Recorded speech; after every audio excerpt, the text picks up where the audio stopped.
Welcome to the UK PTs podcast, where we delve into the world of personal training one episode at a time. Here are your hosts, Joshua Mullen and Mark Laws.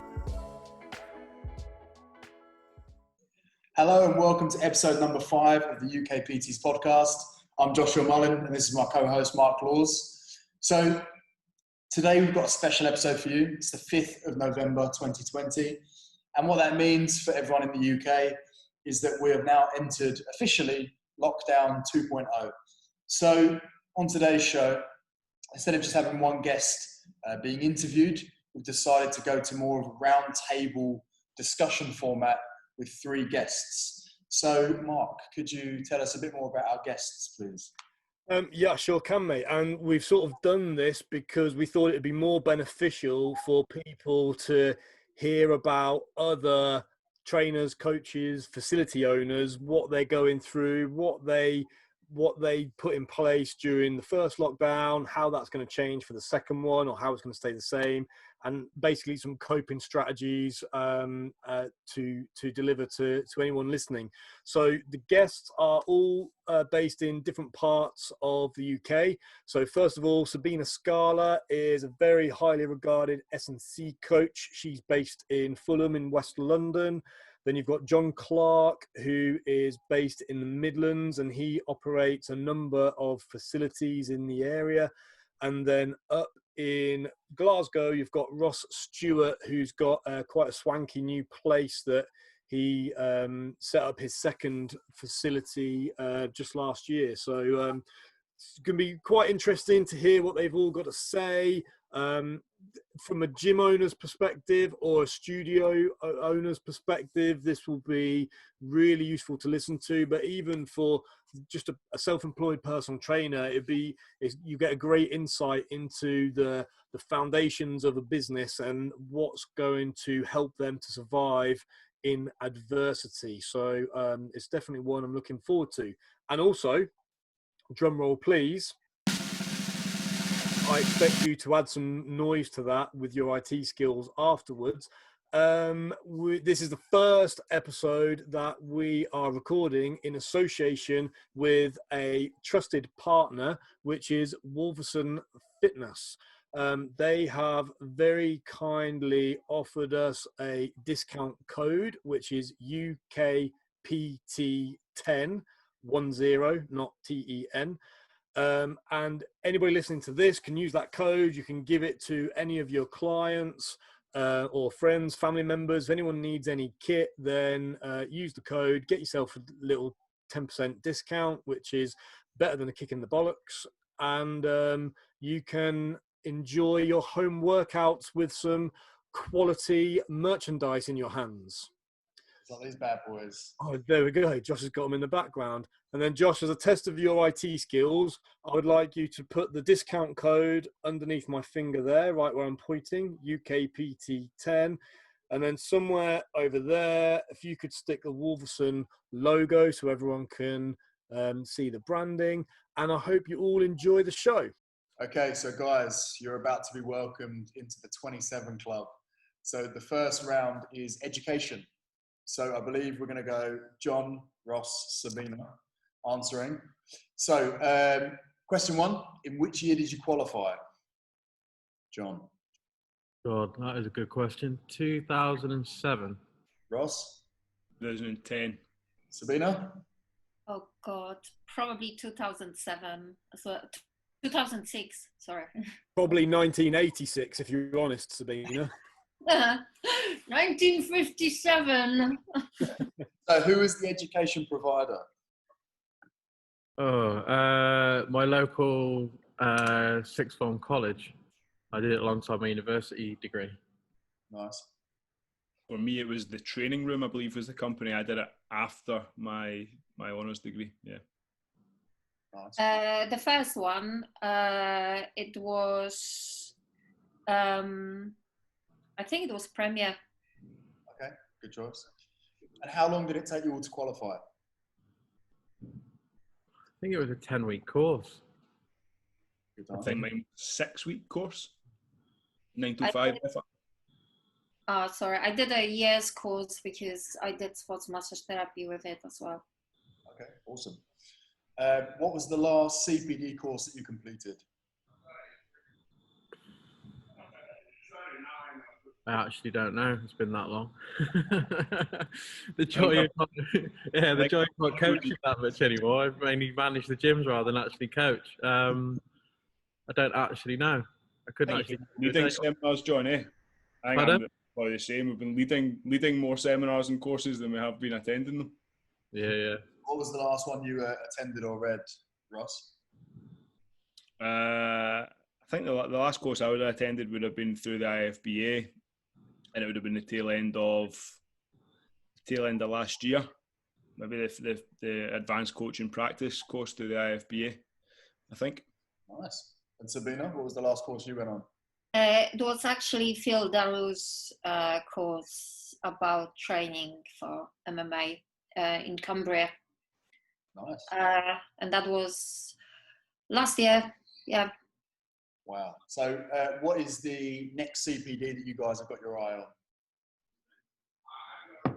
Well, for us, we're about to start delivering level 3 personal training. So for the CPD that we'll be doing in-house is going to be getting all of our coaches up to speed with that to make sure that we're delivering that to the standard that we're hoping, basically. So, actual external CPD, nothing as of yet. But also with the current lockdown situation, it's difficult to plan too much in terms of anything other than the next 4 weeks. Yeah, well, John, if you want help with that, don't forget I run a training company as well, delivering level 3 PT. So if you want to have a chat, that plug in there. Little plugs. Ross, how about yourself? Yeah, I'm the same as John. So we are launching our first level 3 PT course in January. So at the moment we're going through. If you need any help with that, Ross, I do run the guy who just pointed at himself. Maybe give him a shout. So at the moment I'm going through the stuff with that company, get myself up to speed, and then the idea is we'll get the rest of the team up to speed as well, so they can help out delivering. So that's our, I guess it's CPD. Yeah. It counts. And Sabina, how about yourself? Well, it's not it's slightly different direction. So for the moment, the only courses I have planned are Mountain Leader, and it is kind of in line with what I do now, training-wise as well. But I have 3 of them lined up for next year, so hopefully they happen. That's really random. I was literally looking at Mountain Leader courses yesterday for myself. Did you? Yeah. I'll explain later on. Going back to John, what is the highest level of qualification or education that you've got? I have a PG cert in business management, which I think is slightly higher than my degree in sport and exercise science. Nice. And Ross? Honours degree in sports studies. Good time. Sabina? Is that training qualification or general qualification? Any. General, yeah. Any general. I have masters in economics. Oh, wow. That's it. Probably strength and conditioning coach through NSCA, but I don't know how to level all the qualities I have. I definitely feel like the stupidest person on the Zoom call now. So don't disagree at once. It's fine. So, John, should a PT ever be reassessed? And if so, how often? It depends on the assessment criteria. I think if it's based on what it takes to pass your level 3, I think it's largely irrelevant, as they're pretty much set up so that everyone can pass them. I think if you're looking at a higher level of accreditation and to understand what coaching actually is rather than personal training, as I think they're 2 different things, then yeah, possibly. But I think you'd have to have a much higher level of standard than what is currently expected. So that's slightly longer than 10 seconds. And Ross? I think it'd be very difficult to reassess them. I think that the industry almost get reassessed themselves in terms of their own success. So if you enter into the industry and get spat back out in 6 months and you've been reassessed that you're not quite good enough. However, if you manage to get a good job at a good gym, or you manage to start off well as a freelancer and you get off to a good run, then in my eyes you've been assessed by society and by the public, and you've made a good go at it. So I think it kind of almost auto-regulates. Nice, I would agree. Whether that's right or wrong, I don't know, but I think that's what happens. Sabina? I'm pretty much with Ross on that one. I think the market reassesses us pretty well. Yeah. So what skill did you gain on your personal training course that you use the most often today? Probably communication. Because I did mine at a sixth form college, so you had people ranging from kind of like 16 to late 30s, so it's a really varied group of people. So understanding that difference in communication and the art of communication between different types of people, that's probably the thing I learnt the most, rather than a skill set around how to teach the squat, for example. Nice. Ross? I'm going to say I don't think I learned anything in my level 3 PT course, and I don't know whether that's a reflection of how bad the course was when I did it, or how arrogant I was as a 22-year-old, and I think it's potentially the latter. But I remember walking into it thinking I knew everything, and walking out of it thinking I learned nothing and still knew everything. And obviously I got a rude awakening as I entered the industry, but I don't look back on it as a hugely beneficial learning experience, which is why I want to try and make a difference with our level 3. Makes sense. Sabina? That actually, so I'll say I learned to be curious and not always go by what's said in the book, but I haven't learned that from any PT courses. I actually learned it from Mark Twight, more from Jim Jones when I trained with him, and that's probably the most useful skill. Nice. So final question, on a scale of 1 to 10, how good are you at your job? As a coach, or what I define my job as? What you define your job as? 8. Always room for improvement, but God loves a trier. I would go, yeah, I mean, I guess I was going to ask the same question as a PT or as at my job, because I don't do much PT anymore. But just because, linking back to the arrogance at 22, it's still there at 32. And I'm going to say 8.1 because I'm better than John. My comment earlier saying arrogance at 22. Have you met yourself recently?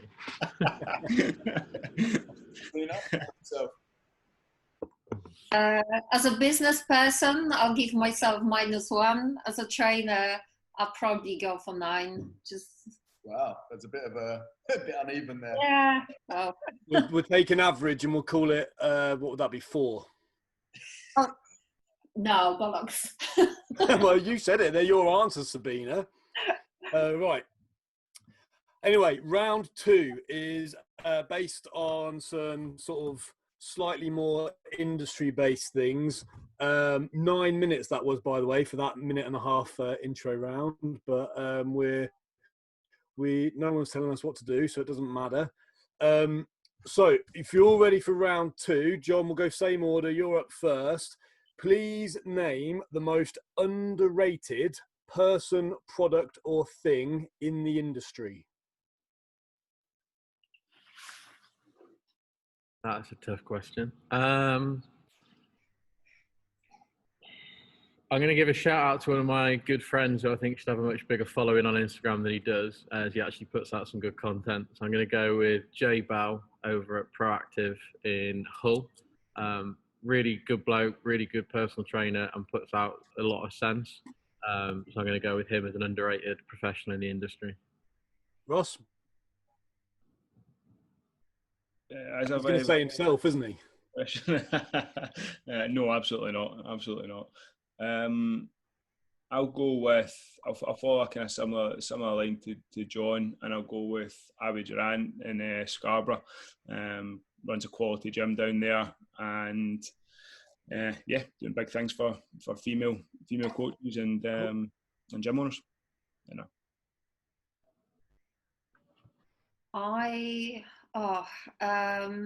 Okay, so I'll say Graham Anderson, who actually is a physiotherapist. He's very well known amongst athletes, but I don't think he's known enough in general, because he's a great guy and great practitioner, and I've actually learned a lot from him about strength and conditioning as well. Cool. A little bit disappointed that none of you mentioned me, but never mind. Please now tell me the most overrated person, product, or thing. You give me enough rope to hang myself there. home workouts. Ooh, topical. No, Ross. I'm actually going to refine that a little bit more. Home hit workouts, just because all my Instagram is just flooded with everyone offering free jump around your living room for the next 4 weeks, and I don't think it's actually exercise that people need guidance on. It's how to be accountable and just keep moving forward rather than how to just do a hit session. Cool. I'm going to go with probably fairly controversial, but I'm going to go with social media. It just drives me bonkers. It has been driving me bonkers for a long, long time, and I've found myself getting more and more resentful towards it. I think it's an absolute necessity in terms of growing a business, in terms of marketing and advertising. But yeah, just this influencer culture just drives me bonkers. Cool. Sabina? I was just going to say, I don't know, shake weight, power plate, any new fad that comes up pretty much every year.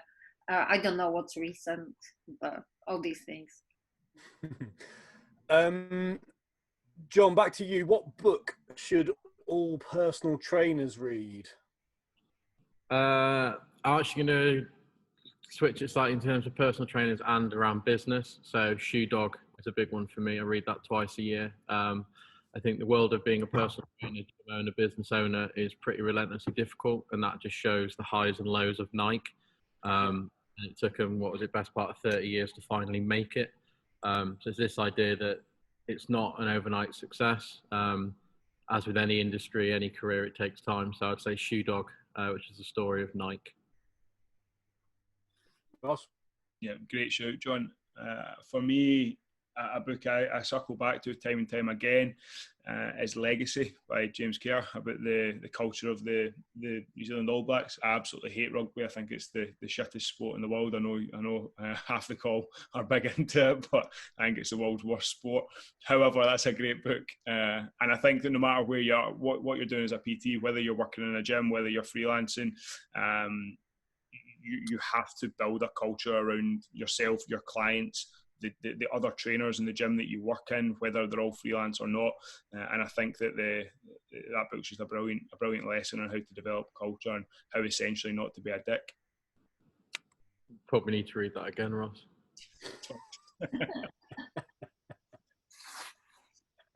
Sabina?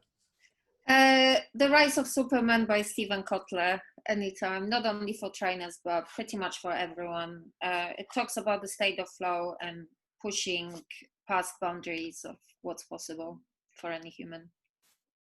Cool. I'm going to miss a couple out that are less relevant for today, and I'm going to go with best piece of work-related advice you've ever been given. You're not as good as you think you are. No, stop talking to Ross and answer my question. Absolutely doing here. No, I think that's probably the most relevant thing that I've ever been told. I think there's this idea that as we get busier as a PT, or we open one gym or expand a gym or open multiple gyms, you can get a bit wrapped up in your own success. So it's this idea that as quickly as it's been built, it can all fall apart, and you need to keep developing, evolving and pushing forward. So never rest on your laurels, because as soon as you do, your competition and everyone else around you will catch up. So yeah, you're not as good as you think you are. You can always improve, always develop, and always get better as a coach, business owner, or whatever it is your career in the industry is. Yeah, I think that the best advice I've ever been given is always keep half a pound of butter in the fridge, in relation to making sure you've got a few quid in the bank, so that when shit hits the fan, you can tide yourself over. And I think that I always, when I first took that piece of advice, it was from a family friend who became a client years ago, and I thought that's okay advice. That's quite astute financial advice. However, this year has taught me that is absolutely paramount, because there's a hell of a lot of businesses who have gone under already, or who are going to go under because they didn't have half a pound of butter in the fridge. So yeah, don't just spend it because it's sitting there. You've got to save for a rainy day or a rainy year. For me, it will sound pretty obvious, but it was listen, because most of the time, 99% of the time, the clients actually tell you what's wrong with them, even if they phrase it in a way that sounds that doesn't make sense. They usually tell you what's wrong. So that was that. Cool. And my last question is, what are your favorite 3 exercises? Squat, deadlift, and skier, apparently. I'm going to go kettlebell swing. I'm going to go banded bicep curl, so I've got a dodgy elbow, and I'll go with I'll go with bike erg. If that's a class as an exercise, that's what I seem to find myself on most in the gym at the moment. That'll do. Sabina? I'll go deadlift, chin up, assault bike. Excellent. And some very good product placement in there as well. Okay. Right, the final round, and it is but this is 1-word answers only, or like 2 or 3 words for a couple of them at most. Josh, are you ready? Let's do this. Okay. John, cats or dogs? Dogs. Ross? Dogs. Sabina? Dogs. Good. Favorite city that you visited? New York. New York City, yeah. Pisa, Croatia. Nice. I think it's a village actually, but I'll go with it. If you could attend any concert with anyone living or dead playing, who would be playing? Queen. I'm going to go for, I don't really care about music, and I know this isn't 2 words, but let's go Tupac. Nirvana, Kurt Cobain. What was the last TV series you watched or streamed an episode of? The Last Dance. Still game. I actually watched The Alienist yesterday, but I've just started. So there you go. If you could choose anyone to play you in a movie about your life, who would it be? No idea. Ronnie Coleman. Vern Troyer. Jesus.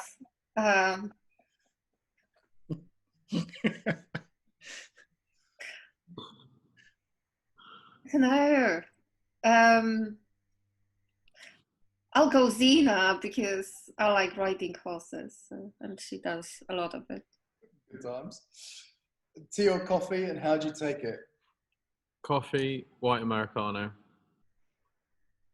Coffee, flat white. Coffee Americano with oat milk. Would you rather go back in time to speak to your ancestors or forward in time to speak to your descendants? Forward in time. Yeah, forward. I would go back because I had a crazy great grandmother who, when Poland was invaded by Russia, apparently she was pretending she was crazy. So she was the only woman left in the village where they didn't burn the house. So I would love to meet her. Wow, that's awesome. We need to cover that later.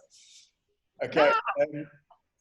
This is a bit of an interesting one on the personal note. Would you rather shag a goat and nobody will ever know, or not shag the goat but everyone thinks that you did? The second one. So you would not shag the goat but everyone thinks that you did? That's fine. I'm friends with quite a few Welsh people, so I'm used to the stereotypes that they live with, so that's fine. Ross, what about yourself? Yeah, I'm going to go the same. I don't really care what people think, so I'm going to go with not doing it and have them think that I did. Okay. And Sabina? Same. Good efforts. And then finally, name one thing that's still on your bucket list. Everest. Nice.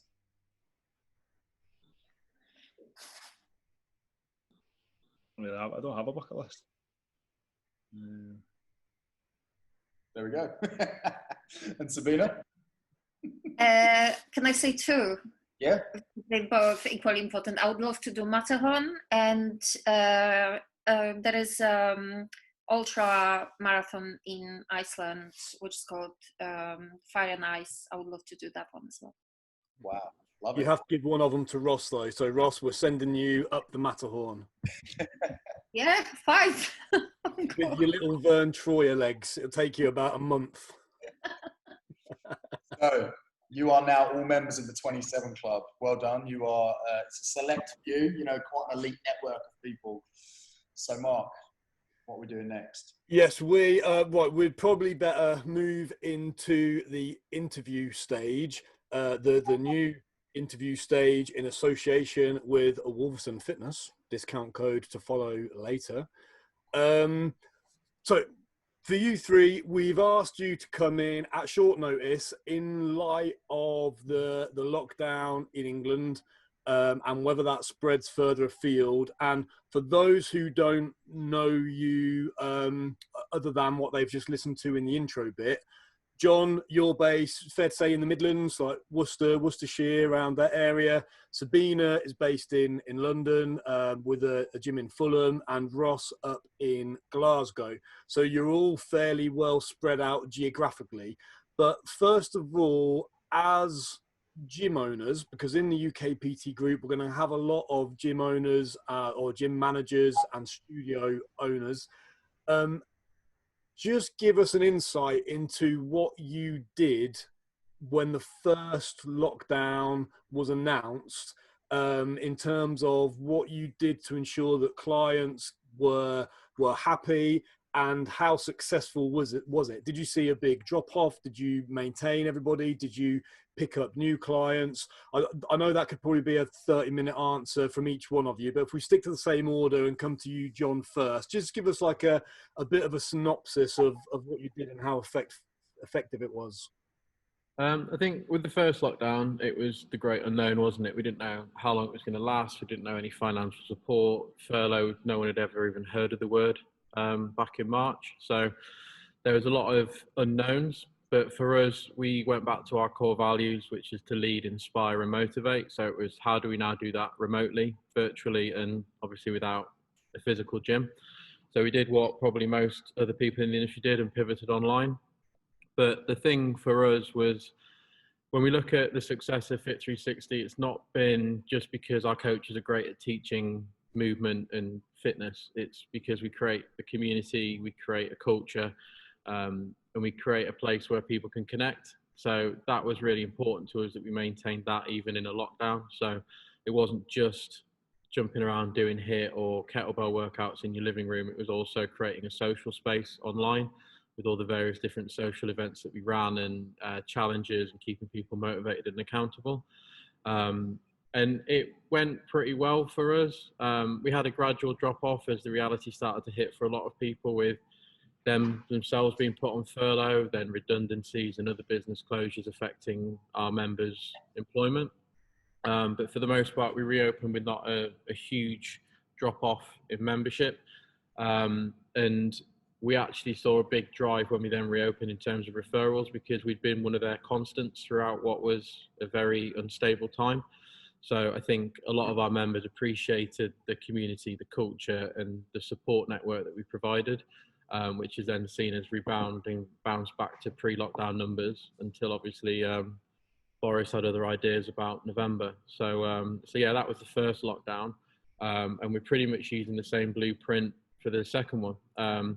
There's much of a higher level of optimism about this one, because depending on what newspaper you read, but it's only for 4 weeks. So it's a chance to actually take a step back, take a breather, and go again, rather than this another great period of unknown and not knowing whether this is going to end anytime soon. So yeah, we're back into the online virtual world at the minute, and then cracking on with that. On the note about the culture and the community, and almost the sort of like the extracurricular areas, rather than just being about the fitness, How do you portray that to members or to potential members, that this isn't just somewhere you come to do some exercises and get sweaty and go home? There's so many more layers to it that are more useful to be aware of. Yeah, I think a lot of it comes down to the culture that you've created will inform the new people coming in. Going back to one of Ross's earliest points about the book Legacy, is that you don't have to sit down someone joining the All Blacks and tell them how to be an All Black. The All Black culture does that for them, in terms of what's already there, what exists. And I think a lot of people go down this route of trying to really define their culture, but the culture is defined ultimately by the actions of your team and then the actions and the behaviours of your community as part of that. And we've always said here that the easiest way to sell our product is to experience our product. So no amount of social media posts about how good we are, what we do, what the intangibles are will ever show that.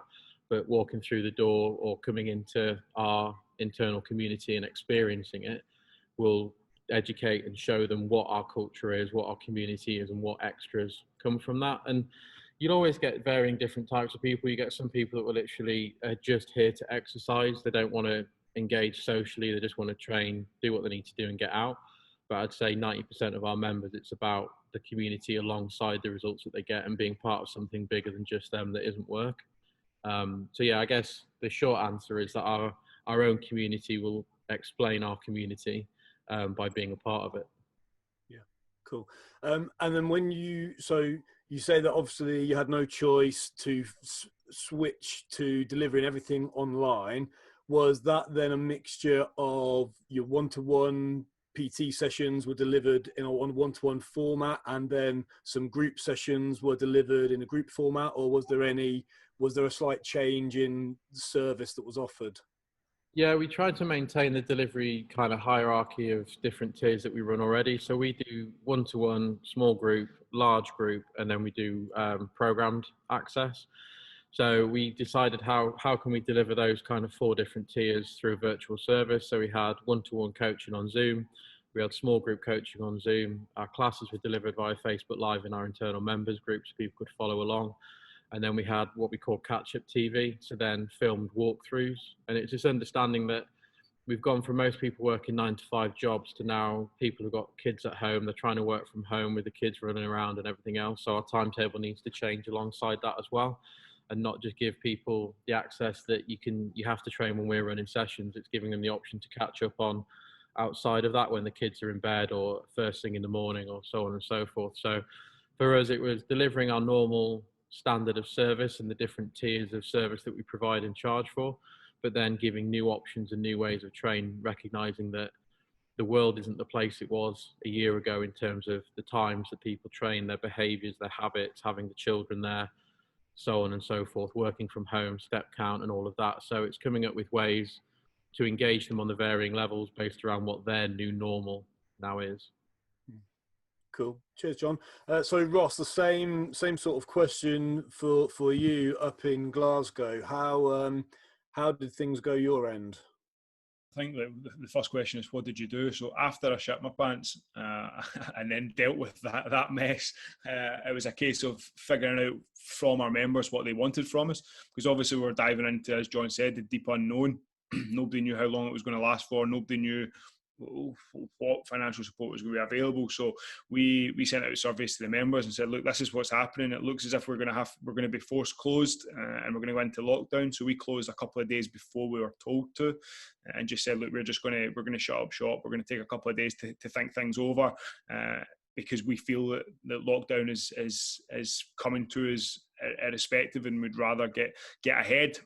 We said, what do you want us to do? They told us, and we did our best to action it. And I think with hindsight, looking back, I don't think that I did a particularly good job. I think that I kind of let my head go down and didn't exhibit the leadership that I would have expected from myself at the time, or I would expect myself going forward. So I'm a little bit disappointed in myself, how I dealt with the situation.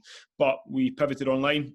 We delivered the sessions via Zoom. We put loads of sessions up on YouTube. We got an online platform for people to be able to follow the programming that we set out for them at home or with minimal kit on an app. We did weekly and monthly reviews and just tried to keep in touch with the members as much as we could, asking them how they were getting on and asking them what they needed from us. From a social perspective, we did a few quizzes, we did some cocktail making master classes, we got a yoga instructor in to do stuff. So I think most gyms did very, very similar things. And ultimately for us, it was a case of trying to let people know. I mean, working out in your living room is shit. I will not accept anyone telling me anything other than that. It is total shit. But it was the only option that they had at that time, other than running and cycling outside when the weather was a bit nicer, albeit it doesn't get particularly nice up in Scotland. So for us, it was a case of, look, exercise is important. Break up your routine. Give yourself that mental escape from your daily stresses, your kids, etc. And that's what we did. And then once we reopened, we did so. We had a drop off, as I'm sure everybody did. We're pretty much in the city centre, and offices not being back in has hit us, with people working from home and therefore not commuting, and the gym being too far for them to commute to. So we've taken a hit, but we had a strong first month back, and then I think we opened up on the 31st, and the day we opened up, our First Minister increased the restrictions round about Glasgow.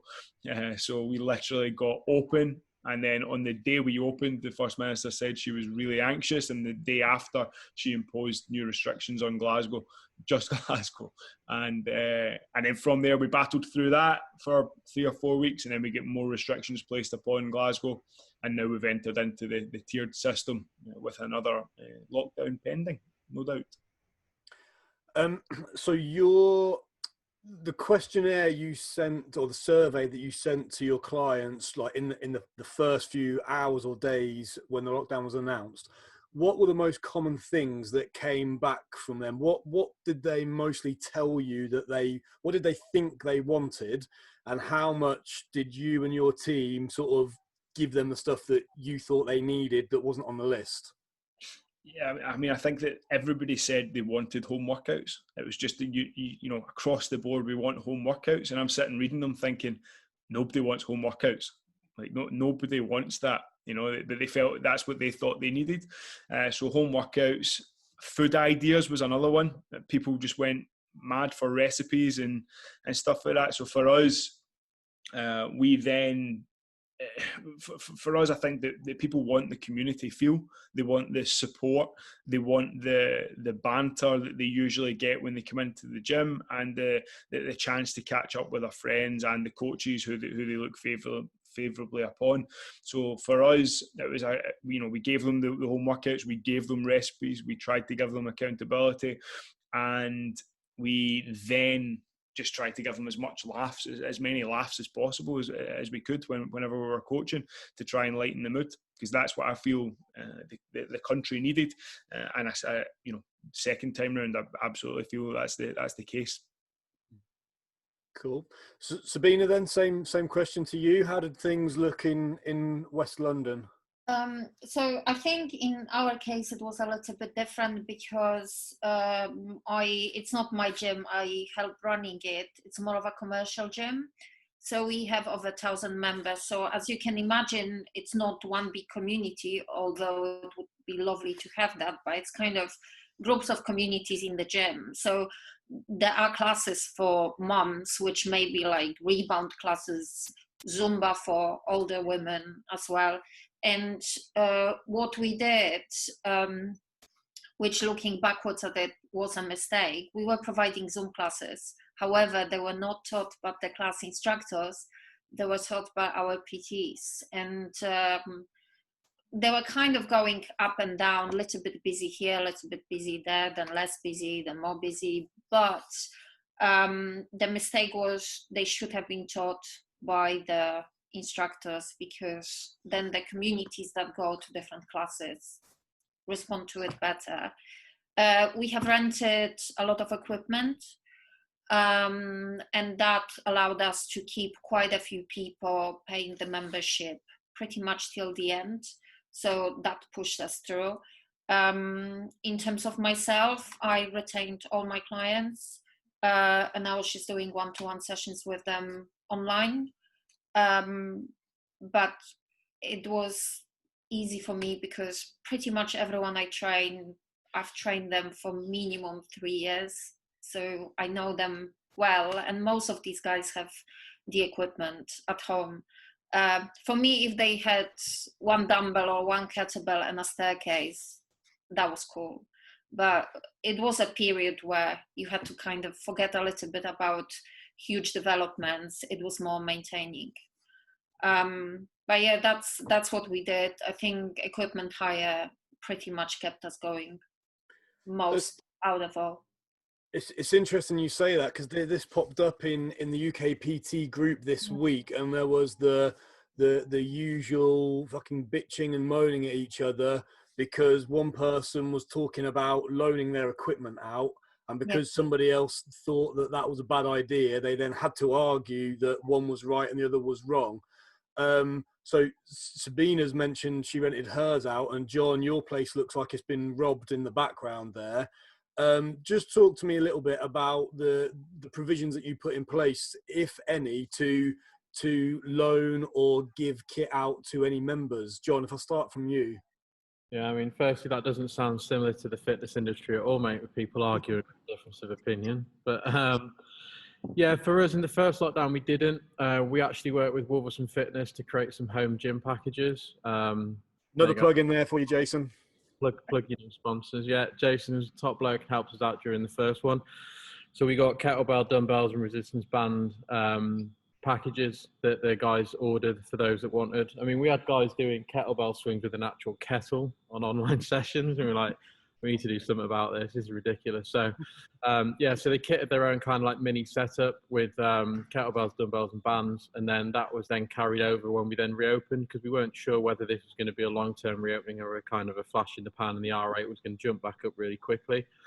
So it actually drove a slight change in our programming processes, in terms of more of the stuff here was then based around what they'd been doing at home and developing that quality of movement with kettlebells, dumbbells, as opposed to what traditionally for us has been more barbell strength training, for want of a better description. And then this time, with it only being, again, in theory, 4 weeks, it made sense to make sure that those that weren't around in the first time, and the national shortage that we now seem to have of anything gym related, in terms of buying from anyone else, we lent all of our kit out to those members that didn't have anything.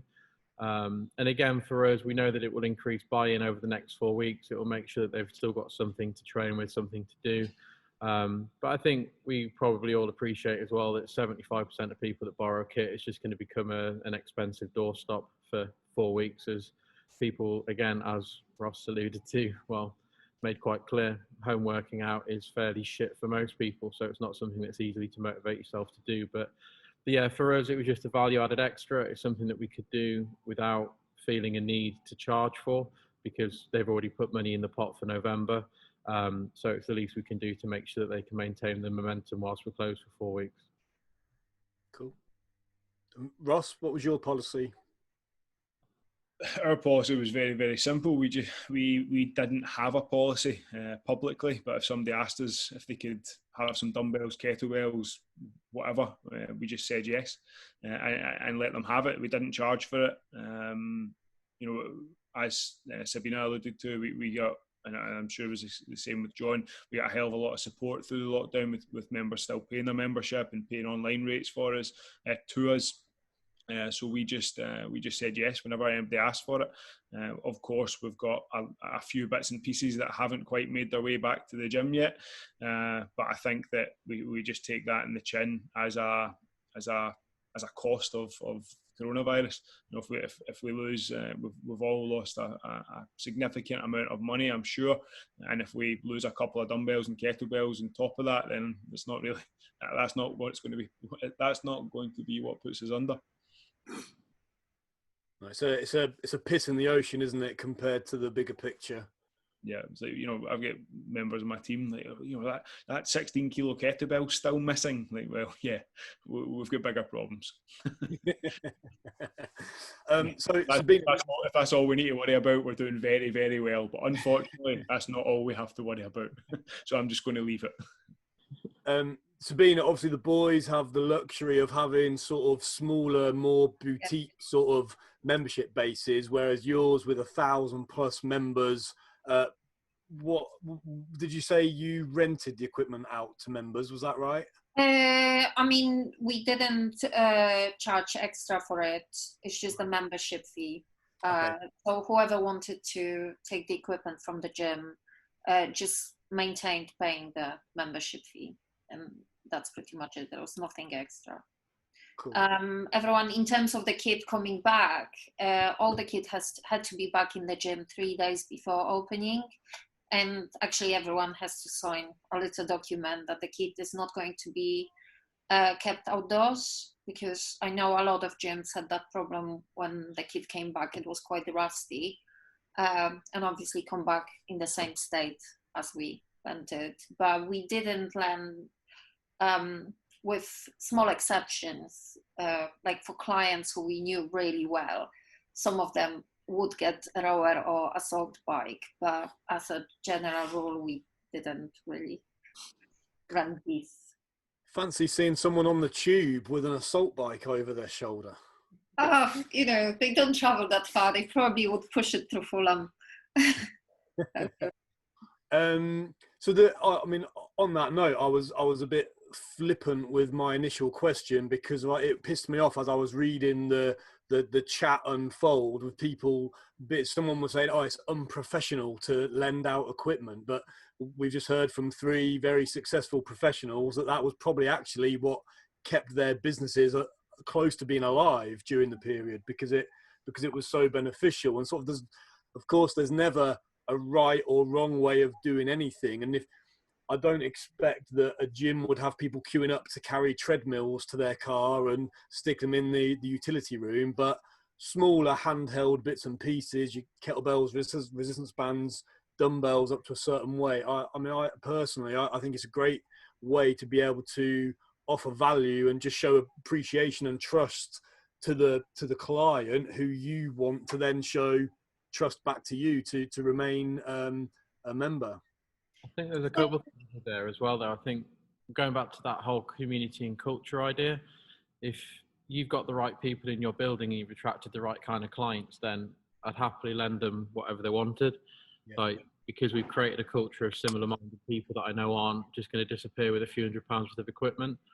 But I think the other side of it as well for us is that the last 6 months especially has opened the behind the scenes to our members a lot, because obviously they now understand the importance of cash flow, that despite the professionalism, we are an independent business without a never-ending supply of cash and resources. And when we lent ours out, we also put next to it the total cost of the kit to replace brand new. So a lot of them were like, "Oh, didn't realize that's how expensive kettlebells were." I'm like, yeah, big time. When you want rowers, go away. You can now see how expensive they are. So yeah, I think there's also a lot of intangible benefits to lending it out, as opposed to just here's a kettlebell that you can train with at home. I think the biggest problem for most people was that pretty much as soon as the lockdown started, all the kit like kettlebells, little dumbbells, even barbells, all that was completely sold out. So there were big waiting lists for any type of kit that you can have at home. And us giving them the kit was really helpful.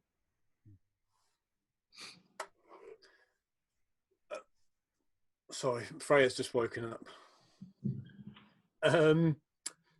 Josh, before I ask about the next lockdown 2.0, have you got anything on your list?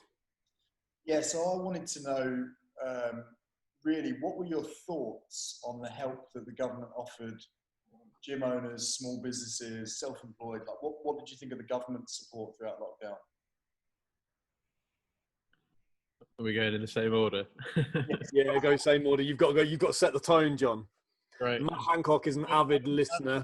Stitched up, we're going first so far. I think the furlough scheme has saved jobs without putting too fine a point on it. It has been massively beneficial, and the staggered approach to reduction of support rather than just kind of it's there and then it's not was obviously good. personally, for me, I think it should have been extended past November. It shouldn't have taken another lockdown for that to be extended. But I think a massive part of this, which a lot of the general public a lot of people that don't own businesses seem to miss, that our only operating expenses are not staff. Ours equate to only 45% of our monthly outgoings in terms of things like rent, rates, utility bills, loans on expansions, so on and so forth. So there was this kind of blanket thought that, oh, well, you're not paying that because the business isn't open. And one of our landlords was kind enough to give us a rent-free period. Another wanted 50%. Another wouldn't give us a rent-free period. So we were still having to find the best part of £15,000 a month to pay out with the doors closed. So yeah, I think it was, some of this financial support was really welcomed and has made a difference and helped us to save jobs and keep people in employment through a period of closure.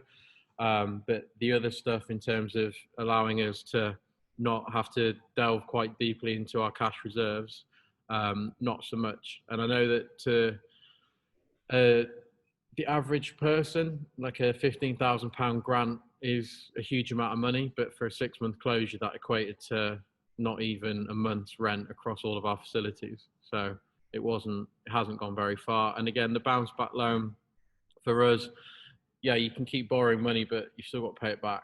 So you can push the shit down the pipe, but eventually you're going to reach a blockage at some point. So I know a lot of gym owners have kind of faced a difficult decision of that haven't had cash reserves as to how much do I keep borrowing, how much do I back that this will work, and how much will the government allow us to actually have a freedom to operate and to make money to pay these loans back if they are borrowing significant amounts to keep operational and keep functioning.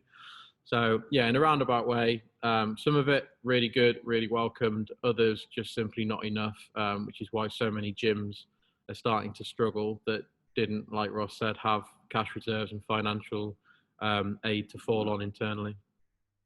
How about yourself, Ross? I don't think it's been good enough at all. I think that, I'll preface it by saying that I think that I would definitely not like to be the one making the decisions as to who gets what. So I'm not saying that person has done a bad job, because they've certainly done a lot and put a lot forward that wasn't in place beforehand.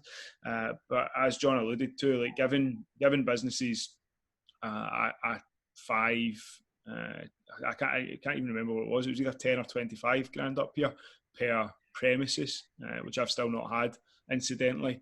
It really doesn't go very far at all. 25 people say 25 grand, that's fine. It's tons of money. Well, really, for a business my size, 25 grand is not an awful lot of money at all. Furlough scheme was brilliant. That was my initial concern. All I was worried about was what I was going to do with my team, how I was going to afford to pay them. I looked at the cash in the bank and thought, right, I can probably keep everybody on for 3 or 4 months, and then after that, we've got problems. But the furlough scheme came in, and it was quality because it took that stress away. But yeah, at the moment I have had no further support other than the furlough scheme, which obviously doesn't help me because it just keeps people in a job, and actually it became quite expensive over the last few months. And now with the new restrictions and new lockdowns, where the government's saying they'll give businesses £2,100 or £3,000 a month for every month they're shut. So, well, again, for a normal person looking at that, I don't mean a normal person as in we're abnormal, we are better. I just mean we've got different responsibilities. For somebody to look at that who gets a monthly wage, you think, oh, that's quite good. It's either below my monthly wage, or less than my monthly wage. But for us, we just look at that as a percentage of our expenses, and for me, it wouldn't cover the rent. So you're not even giving me enough to cover the rent on my property, and then I've got every other bill that my business has, and it's just been disappointing. I did so much for hospitality and retail, and I think that I've got nothing against pubs. I enjoy going and enjoy a pint just as much as the next individual, but for hospitality businesses to get open, I don't know how much quicker they were open from you guys down south. It was 3 months or something like that. For us, it was probably 4 or 5 months in Scotland they were open. Then they got a 15% VAT reduction. Then they got Eat Out to help out. And for us, I'm looking at it thinking we were shut for nearly 7 months, and I, as an individual, got the furlough scheme as help. Sabina. Well, I don't know what else I can add. Pretty much the same as both guys said. I'll say it this way: our biggest expense, which is rent, wasn't reduced. The help from the government wouldn't even cover a month of it, so you can calculate the rest. The furlough scheme, great. The rest, not so much.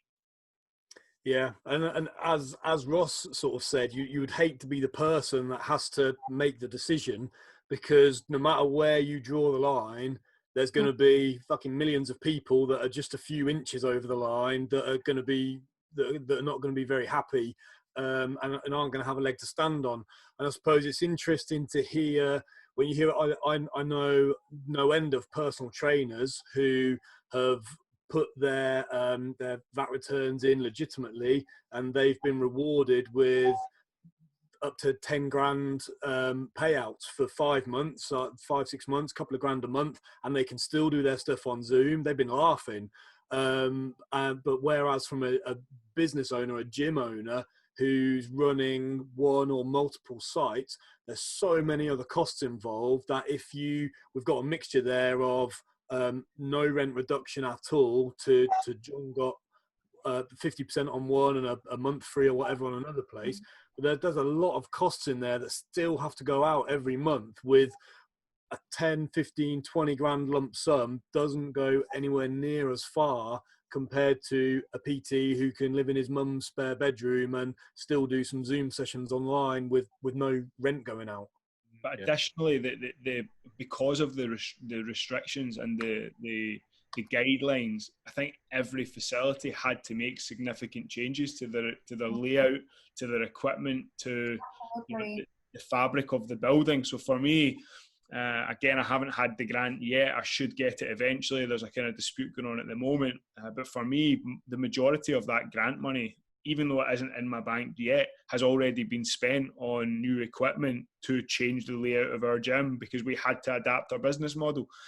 We've had to drop our capacity in the gym by like 60% or something like that. So that requires a change in layout, which requires new equipment and layout and changes. Cleaning products all cost money, although it's not a significant amount of money to buy wipes and Blue Roll. It adds up across the course of the year. So the money that we did get, it's not a case of that's just gone straight into my pocket. That's all been reinvested back into the business. So I think that I'm not the only gym owner who is living and has been living off of savings for the past almost a year now, which is crazy. Yeah, I think one of the most painful parts of lockdown was paying a VAT bill for a quarter that you were closed and still having to pay your VAT. So that was a challenging one. But the other side of it as well, I mean, I own a martial arts gym as well, and we've still not been able to reopen that because how do you teach Brazilian Jiu-Jitsu or Muay Thai or boxing with no social contact or physical contact? And other than an initial grant towards that, I think it was £10,000 grant towards rent, that's all we've had. But the rent on that building throughout this year has been nearly £25,000 and still rising. So that business hasn't operated. We've cancelled all direct debits because you can't even teach martial arts online, despite some of the people trying it and failing fairly spectacularly. But there's still parts of the fitness industry, I consider the martial arts gym part of the fitness industry, that are still closed following the guidelines that have just been ignored. And the government's whole, if your position's no longer tenable, retrain and do something else, that's fine. But we've signed a 10-year lease on that building. And just because the chancellor says that we should retrain, that's not enough of a reason for me to get out of that lease with our landlord, and also all the costs incurred with still being closed. So, but like you say, you have to draw a line somewhere, and we've just accepted that we're the wrong side of that line, and that's how it is. But there definitely could have been more that could have been done. But then you've got the other argument of if more's done and more's provided, we all know we're going to get phenomenally screwed over in the next few years with VAT increases, tax increases, and everything else. So you again pushing. further down the pipe, aren't you? That's the issue, John. And to your point earlier on about the bounce back loan, that's something else that was made available. And a deferral on VAT payments was for a year has been given to us. Deferral on self-assessment has been given. But that's like, I'm looking at like a 6-figure debt book that this year has cost me based on loans, deferred payments. I'm looking at next year and thinking, right, there's well over 100 grand that's got to go back somewhere, whether it's to the VAT man, whether it's to the government, and albeit the bounce back loan, I think they've increased the terms on that, so it's maybe payable back over 10 years now or something like that. But that's still a lot of money that's got to go back. And if you ask a non-business owner if they would take on 100 grand's worth of debt, or over 100 grand's worth of debt, in order to keep people in jobs and keep the business afloat, most people would just say no, absolutely not. That's too much risk. That's too much money.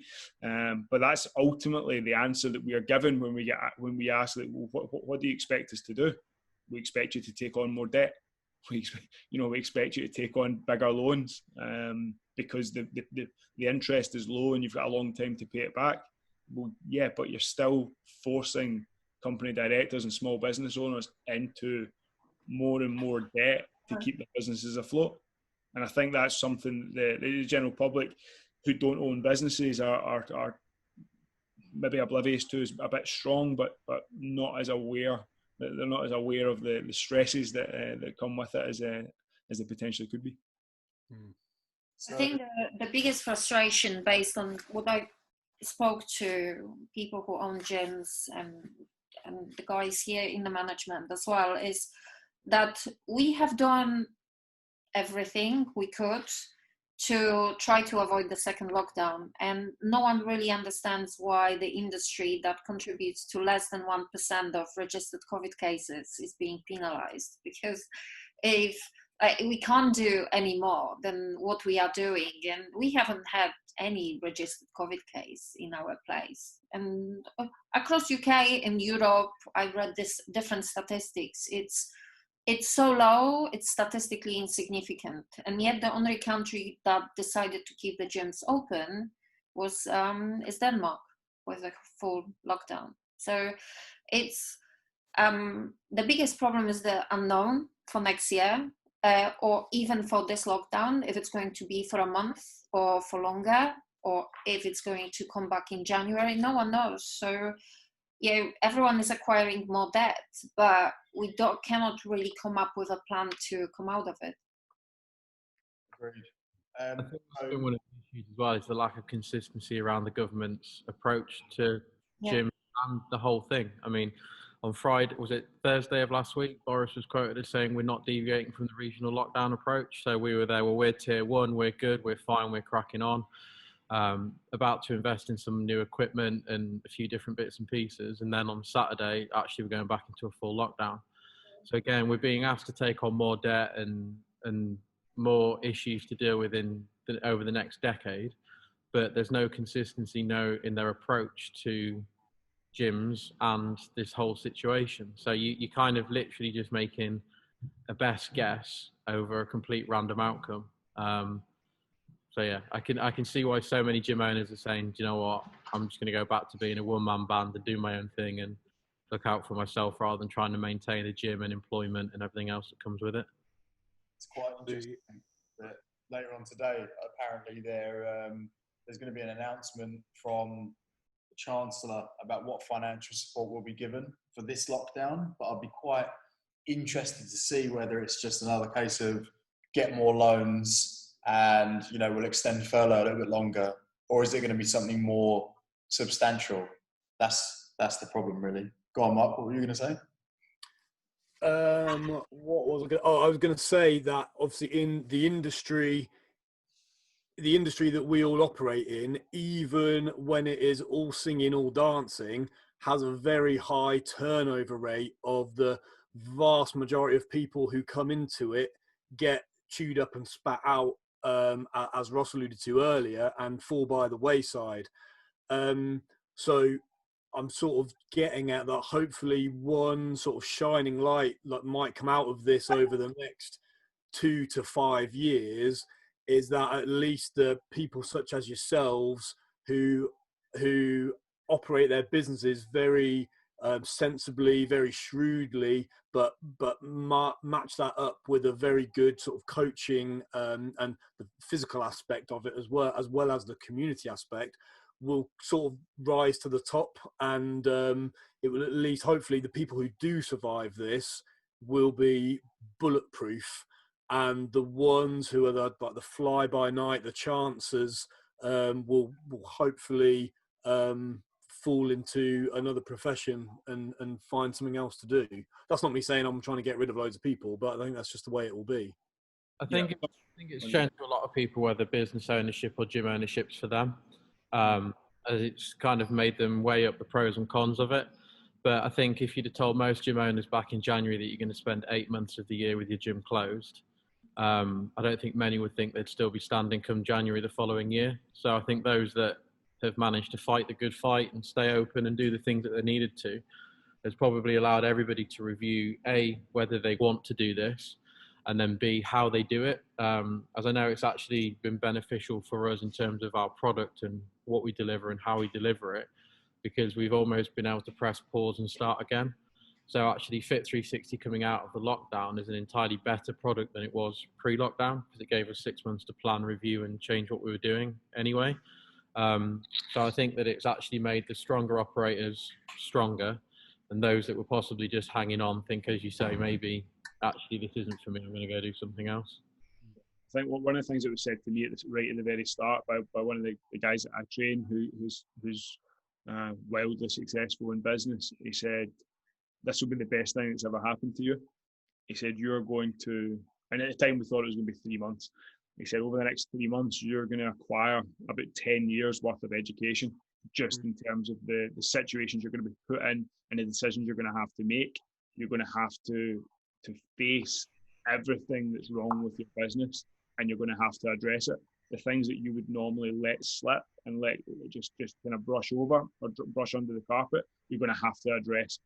And once this all settles down, having made those decisions, those very, very difficult decisions, you'll be, so much more advanced along the path of being a business owner than you would have been had you not been through this. So as much as the ride is going to be extremely bumpy for the foreseeable future, in a year's time you'll look back and think that was the best thing that ever happened.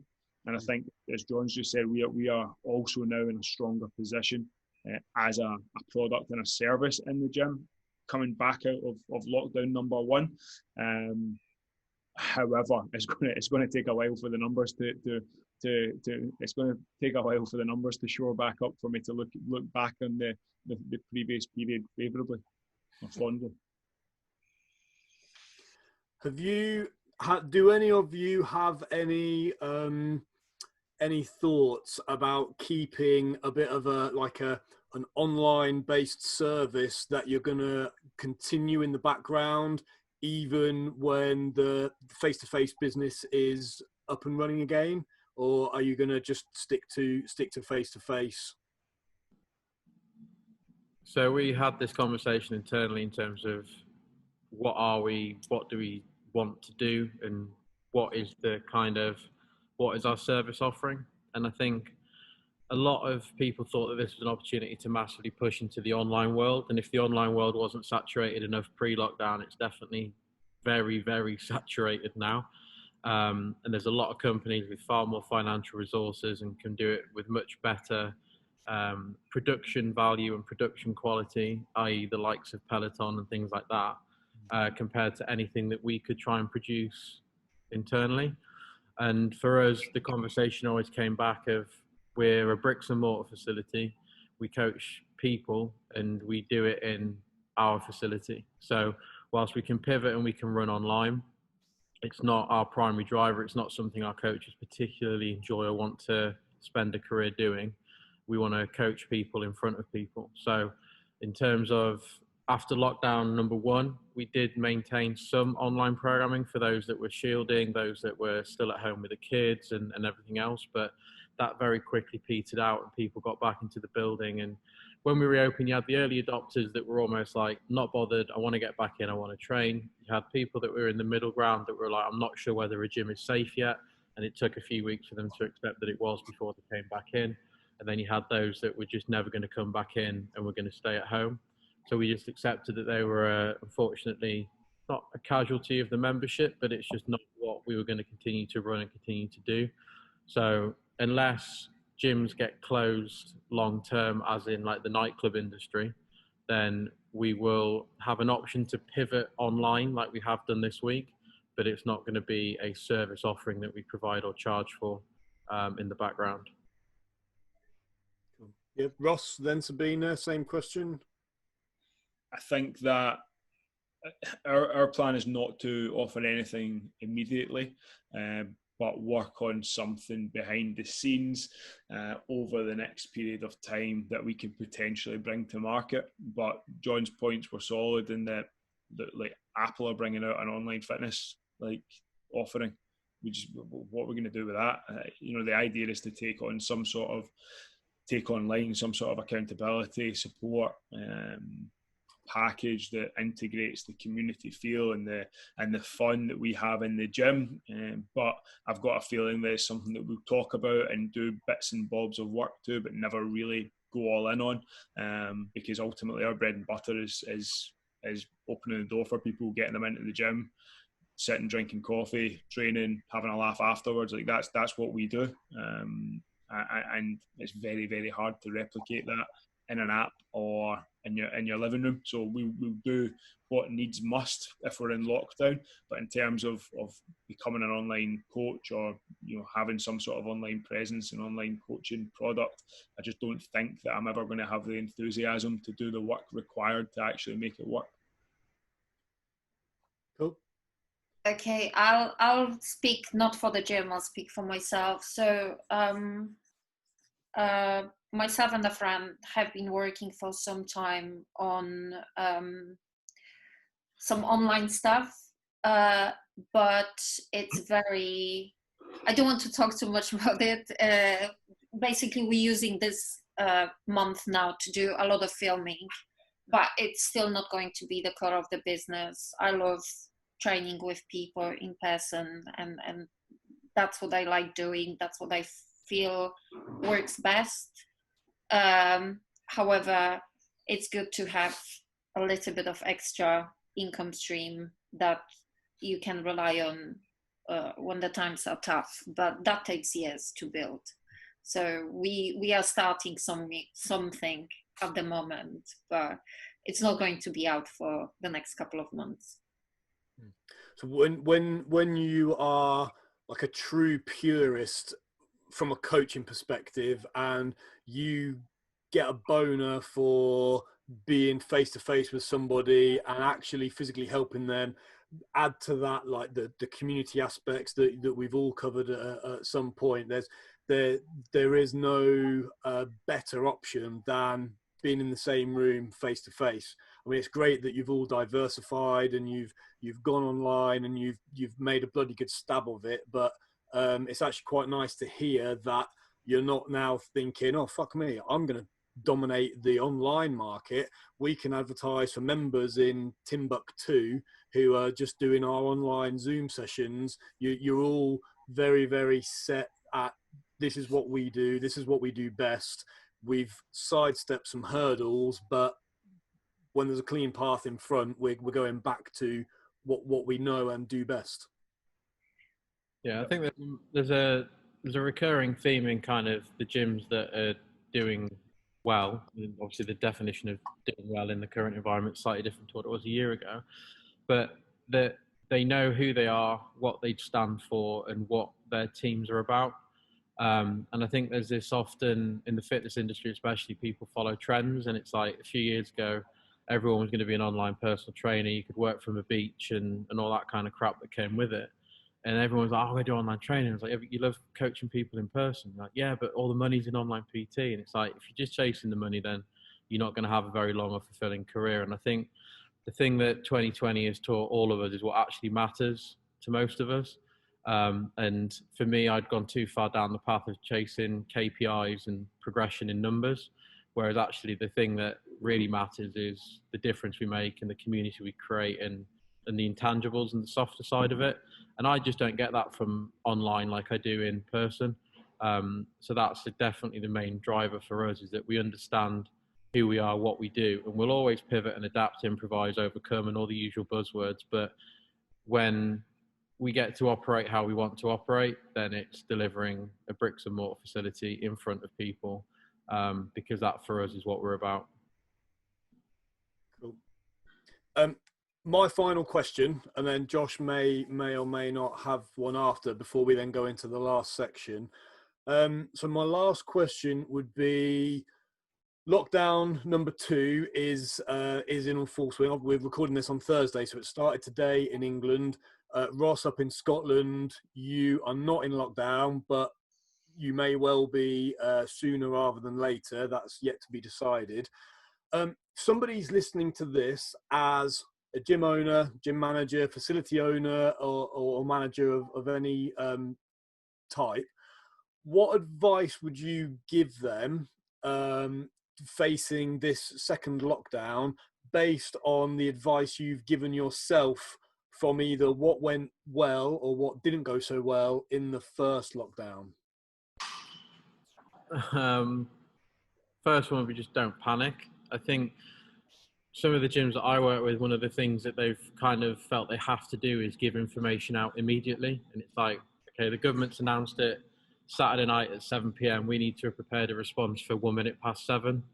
And then that's where a lot of gyms have rushed. They've offered things to members, said they're going to do X, Y, and Z, over-promised, under-delivered, and that's kind of put a noose around their neck a little bit within the next however long lockdown lasts. So I think the first thing is don't panic. Acknowledge that there's a problem and acknowledge that you're going to have to do something about it, but don't rush into what your response is and the changes you're going to make to your business, because the decisions that you make and what you're going to offer in the new world of a lockdown need to be considered, need to be thought out, and need to be able to be delivered. So you've got more time than you probably think, but then at the same time, get on with it and acknowledge that there's a problem instead of just avoiding it, which I think Ross mentioned he probably did with the first lockdown a little bit too much, is accept that there's the problem and then get on with creating the solution that fits you, your team, your membership, and stop comparing yourself to everyone else in the gym, because everyone's offering is going to be different based on their clients, their community, their culture, and their staffing resources. Well, I think on that note, this definitely highlights that if your gym or your business doesn't have a culture, it doesn't have an identity, it doesn't have values, and it doesn't have a clear strategy of where it is now and where it wants to get to, then you will have probably come unstuck a hell of a lot more than a business or a gym that does have all of those things in place. That's the foundations of their business is built upon those things, and that will stand you in a lot better stead. Yeah, definitely. I think there's a lot of internal kind of soul searching that we've all done personally, professionally, and everything else, while sat at home on our own for 6 months in the last lockdown. So if you haven't by this point defined what your business and you and the values and the cultures that you stand for are, then now is probably as good a time as any to get that done. And shared purpose is massive. I mean, for those people that are listening that have teams, just don't forget about your teams. I think there's this over focus on your members as well, but remember that your teams need just as much guidance, support, and appreciation for where you're going with this, and they're just as worried as you are about their jobs and the financial position of the business and the next announcements around furlough and so on and so forth. So for those that do own facilities or have employed staff, just don't forget about them as well, and put the people first over panicking about money, because that's probably the thing that you can't control the most. Cool. And Ross, same question to you. Advice for gym owners, managers, or studio owners, managers? I think it can be summed up in 3 words.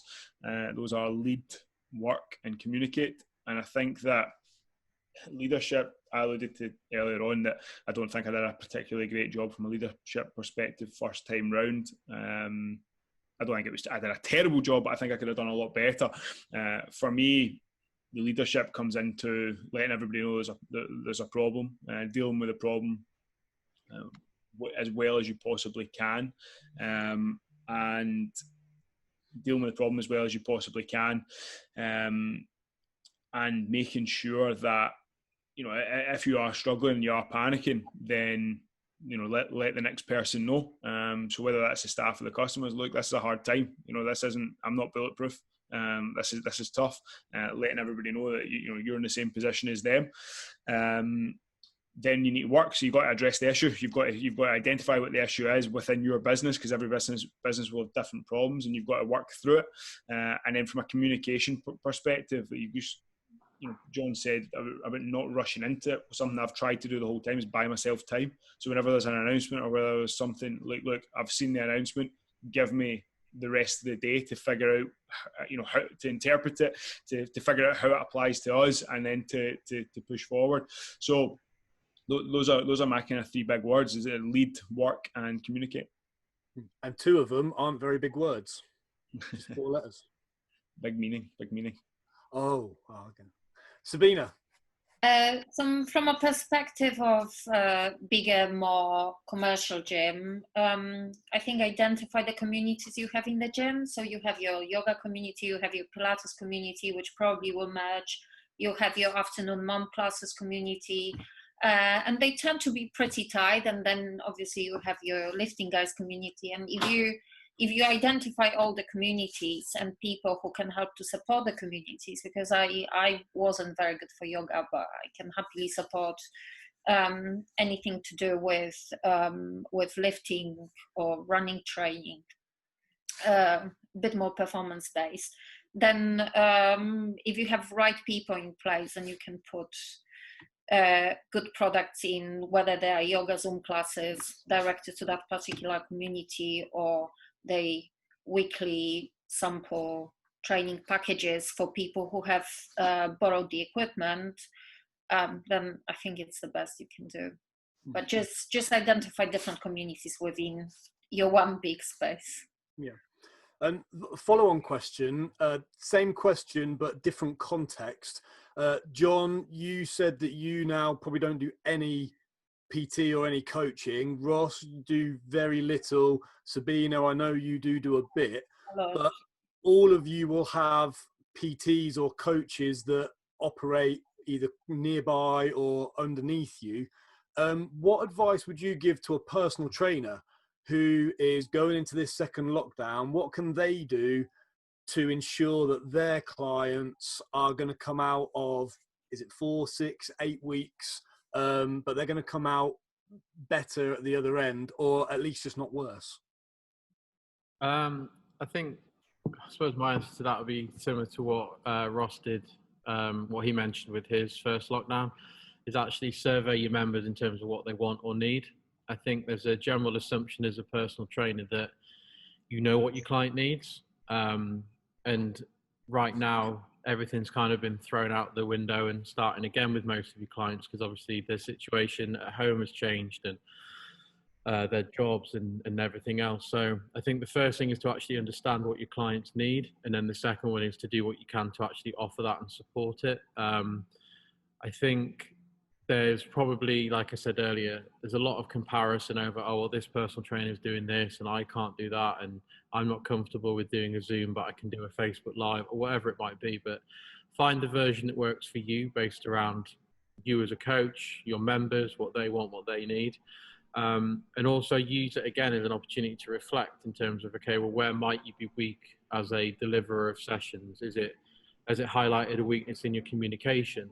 As obviously coaching through the power of the internet is a lot different without body language and everything else that comes with it. So use it as a way of identifying areas of potential weakness in CPD and development, and then come up with some form of actual CPD that you can do either online, remotely, whilst we're in lockdown, or for next year when the world hopefully returns to something like normal. But so I guess summarized is review what your clients actually want, do your absolute best to deliver it based on your current skill set, and then identify what you can do to improve as a coach and as an operator and a deliverer to then make you better and more robust for the next lockdown, as I think we can probably all agree this isn't going to be the last one that we see. Ross? I think if you're a personal trainer, you've probably got it a lot easier, because you've either got an employer telling you, or guiding you and telling you what they want you to do. So you've got a job that's given to you, that you simply have to follow and execute.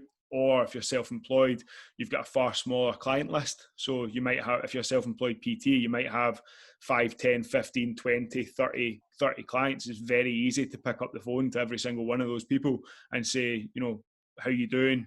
What can I help you with? Is everything all right? What do you need from me? It's very, very easy to have that conversation. Whereas if you're a gym owner and you've got hundreds of members, or in Sabina's case with into the thousands of members, it's a far harder situation. You've got to kind of survey people as opposed to picking up the phone. So that would be my advice, would just be to get in touch with each individual and say, how's it going? What do you need? What do you need from me? What can I do to make your life easier / better? And then to, not to John's point about the CPD aspect, just where are you weak? Are you not as good at sales as you possibly could be? Is your marketing game not as good as it could be? Are you not too sure of your numbers and what they mean? Do you need to get better at understanding business? Or is it a technical is there a technical gap in your knowledge from a nutrition perspective, programming perspective? Is it hands-on coaching? Could you learn how to coach movements better? Where are you not as good as you potentially could be, and what is the main focus area that you want to come out of the second lockdown better at, and then just go all in on it? Good answer. Sabina?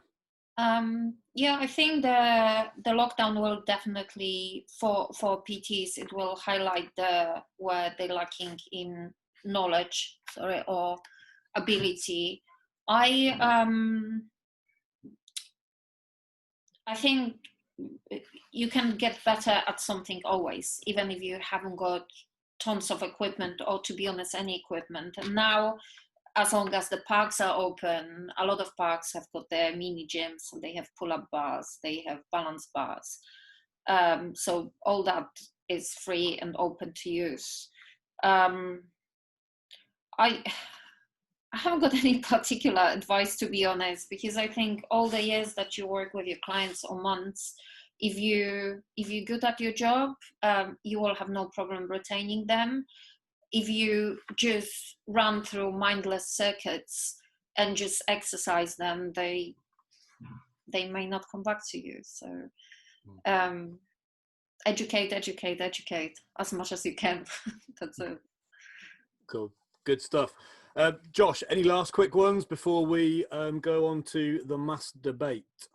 Yes. So my final question is more about you guys personally, because I know there are a lot of people out there struggling with their mindset or motivation. It's been quite a dark time for a lot of people. So my question is, have you found any particular coping strategies that have been effective for you to maintain motivation and direction throughout this time? As cliche as it sounds, mine has been in exercise. For me, I was in the middle of training for Ironman and other stupid stuff that I had planned this year that all got cancelled. But keeping focused on that gave me a distraction from the continual feeling of impending doom that the first lockdown was.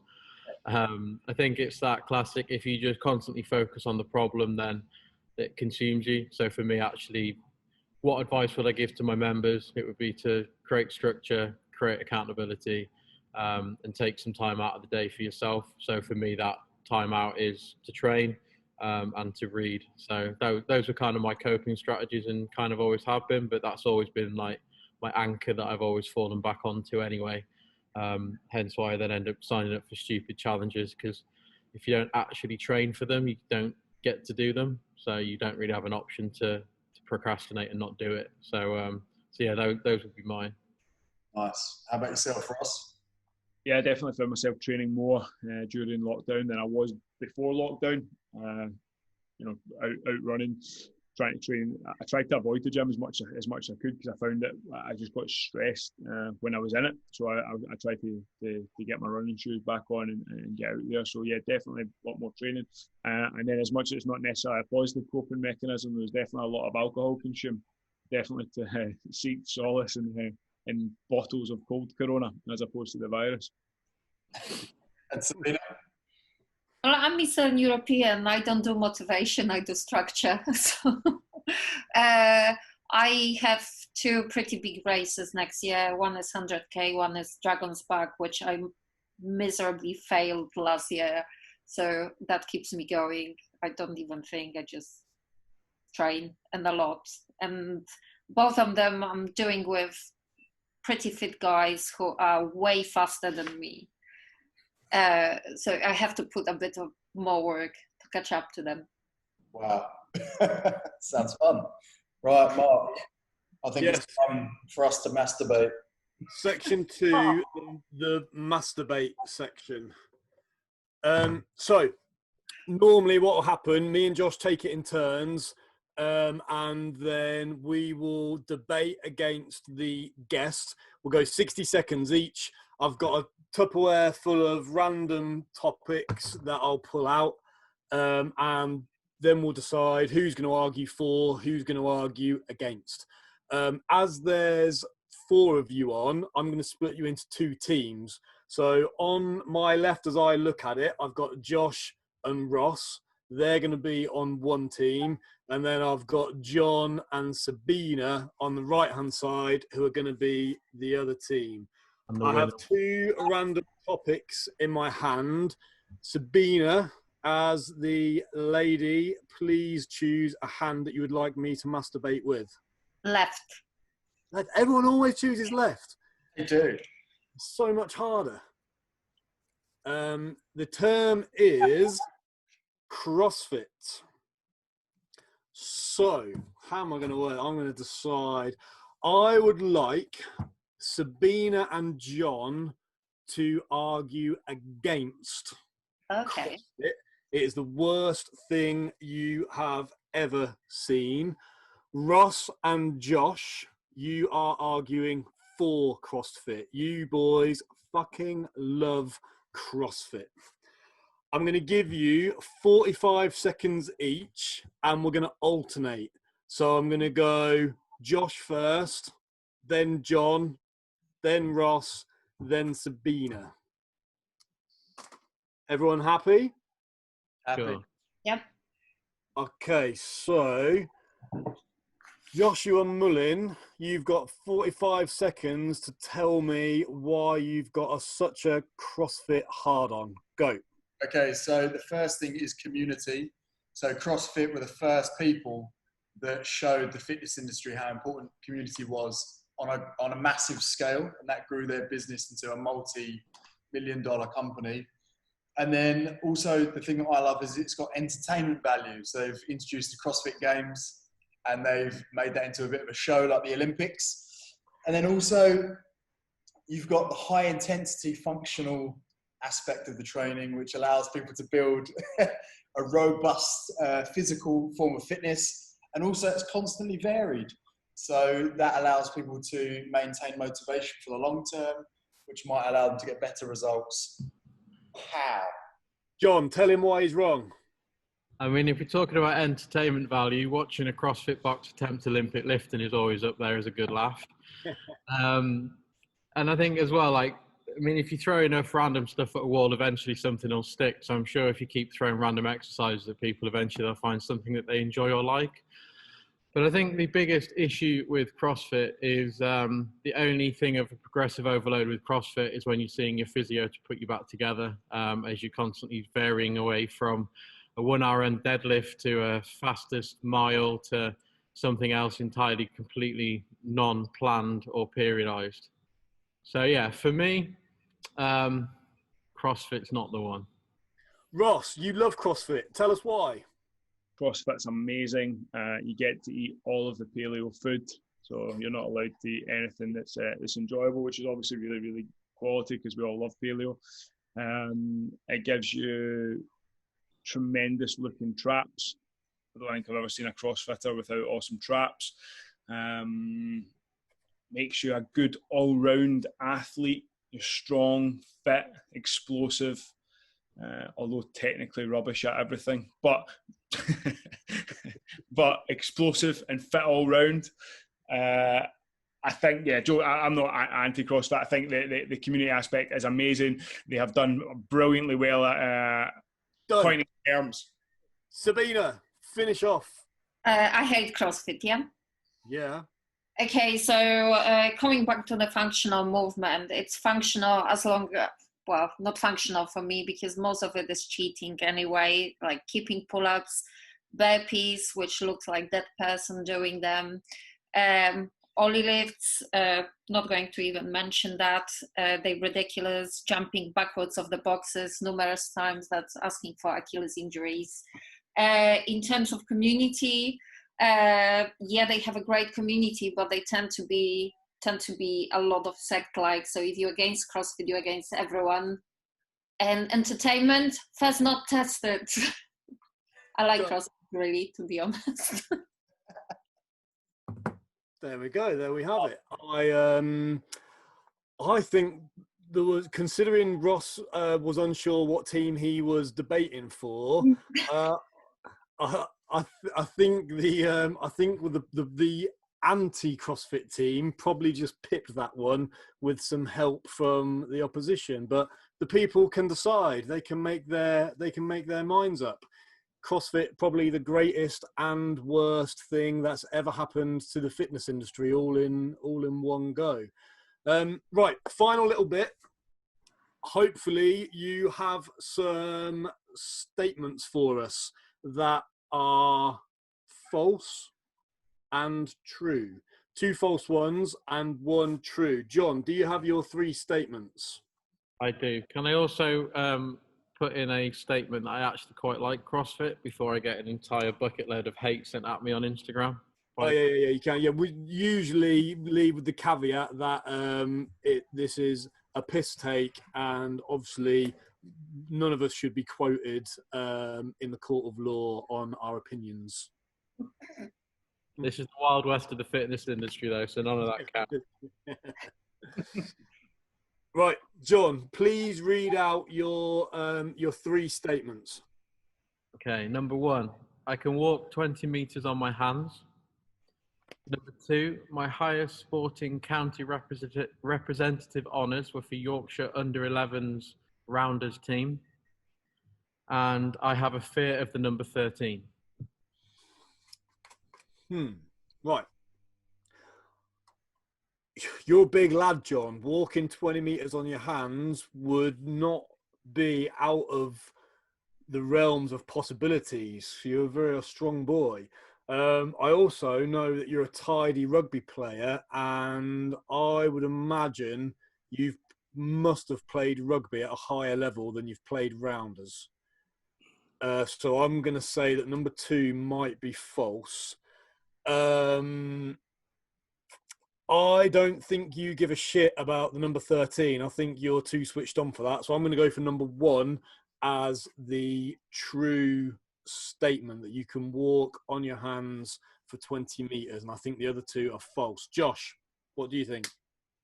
I agree. I think because of the layout of your gym, I think that you must have tried to walk 20 metres on your hands. I think that was a challenge put to you by your staff members.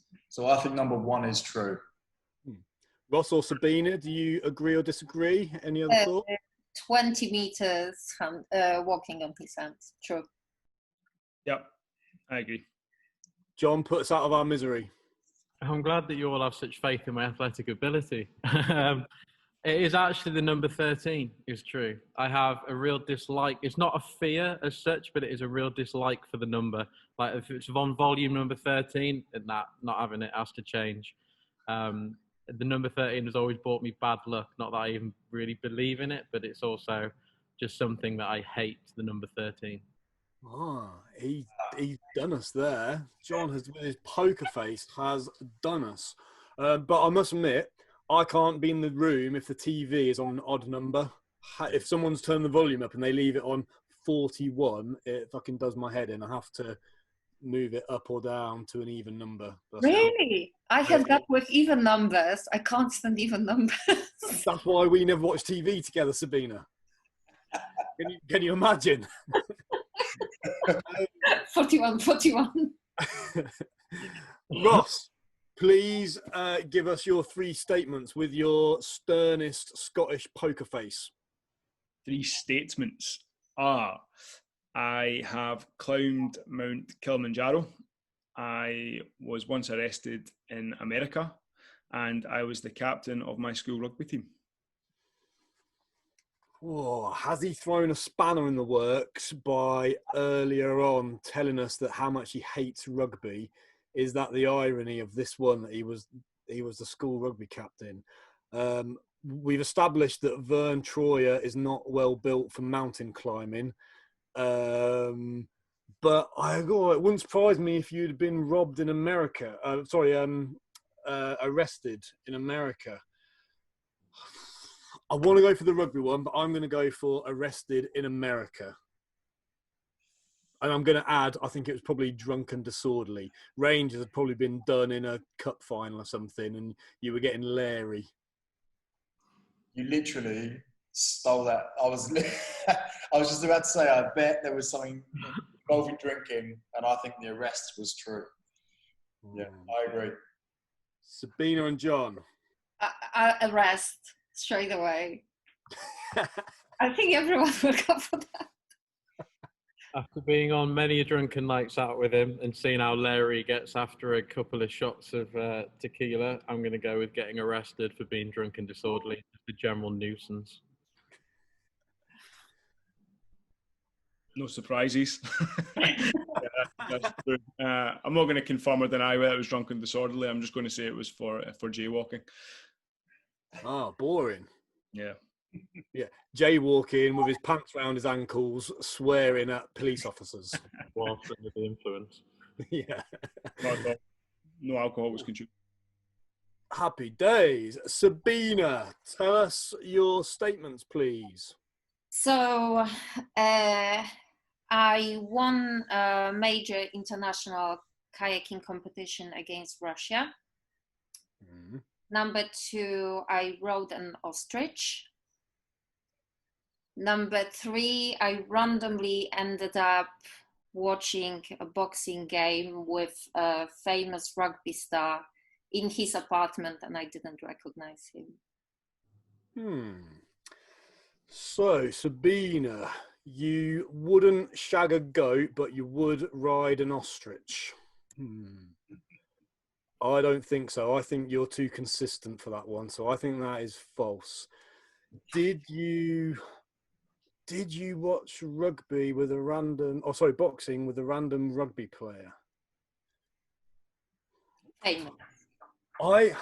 I'm sure at some point you have talked to me about your kayaking prowess, but I think that you won a competition, but Russia's like the little banana skin in there. I think you probably defeated somebody else, and I'm going to go for the boxing match with the rugby player, and you didn't know who he was.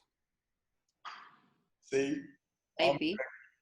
I'm going to go for the kayaking one, because I think what you've mentioned about being a mountain leader, and also you're wearing, outdoor clothing already, you've already.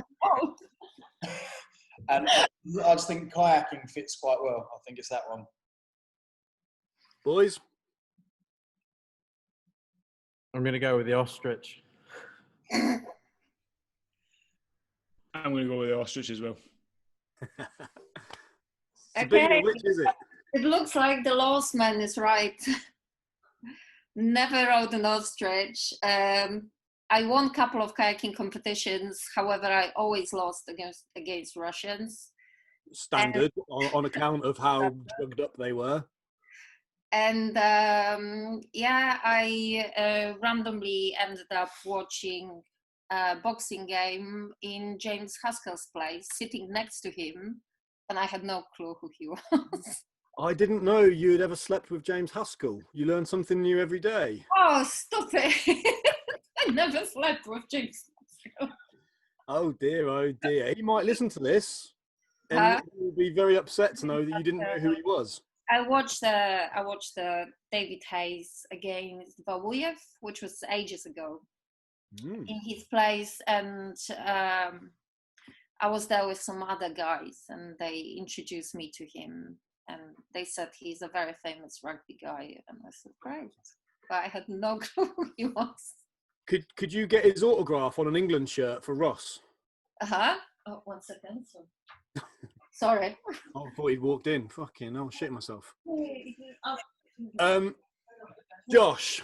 Yes, sir. Literally last 2 minutes, mate. Are there any questions in that UKPT group that while we have these three very kind people, anything that needs some answering? Let me just. Okay, yeah, I've got one straight away.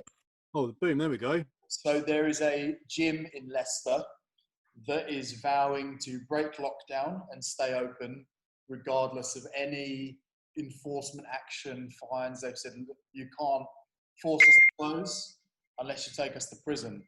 So the person is asking what our thoughts are on this gym staying open throughout lockdown. So, Mark, if you go first for me.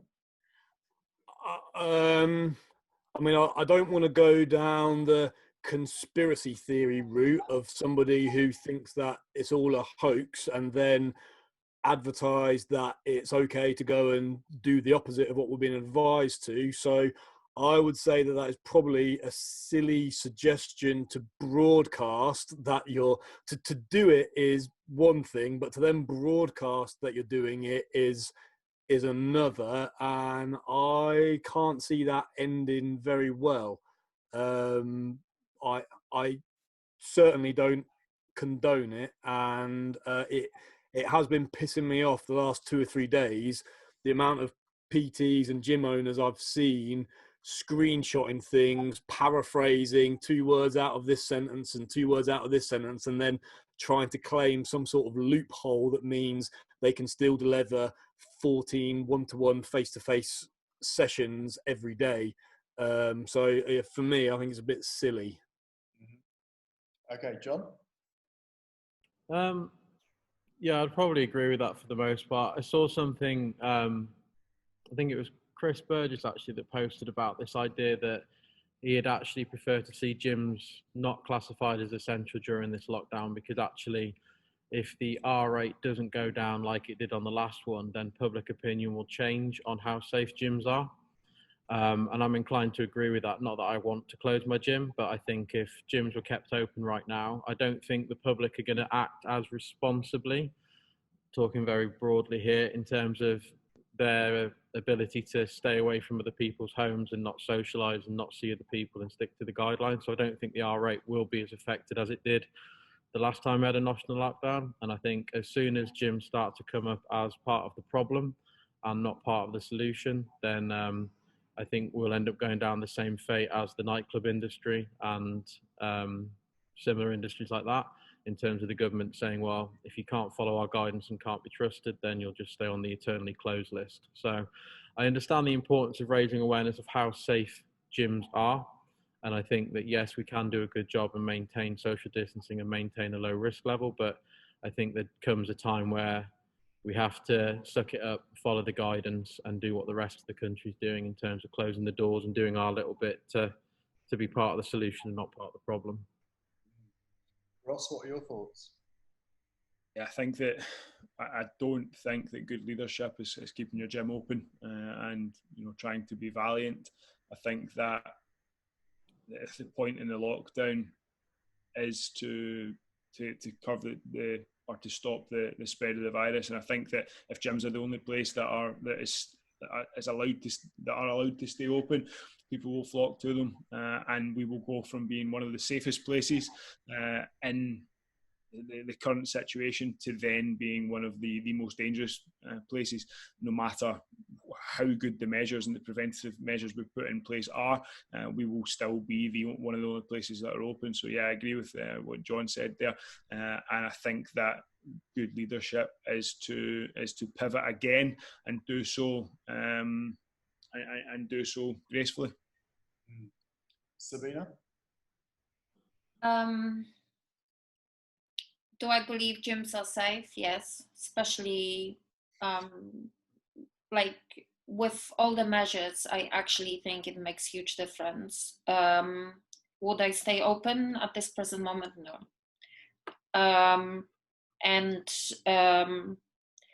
The reason being, I think if we stayed open, it would actually work against us, because in terms of consumer trust, we do have a lot of it, but it tends to change every single time Boris is on TV. So especially within this area in Fulham, we probably, I'm guessing, we would be considered a little bit rogue, and it wouldn't go well with the local community. So, but I don't know. The guy in Leicester, maybe it's different. It's easy to see the rationale and the frustration behind wanting to, if you know you've got an extremely safe environment, and if you know that no cases are traced back to your facility, etc., etc., it is very, very, very frustrating to then have to close when, to all intents and purposes, you're not part of the problem. Yeah. However, as John alluded to, and Ross did as well, is that, but if then everybody is shut down and that channels more people towards you, do you become a problem, whereas before you weren't? But also, as Sabina said, for the short-term benefit it gives you, is it worth it in the medium and the long term, in terms of how you are portrayed by all potential members in the future? A lot of them might not give a shit and they might applaud you for it, but for the most part, I think people might see it as a negative rather than a positive. So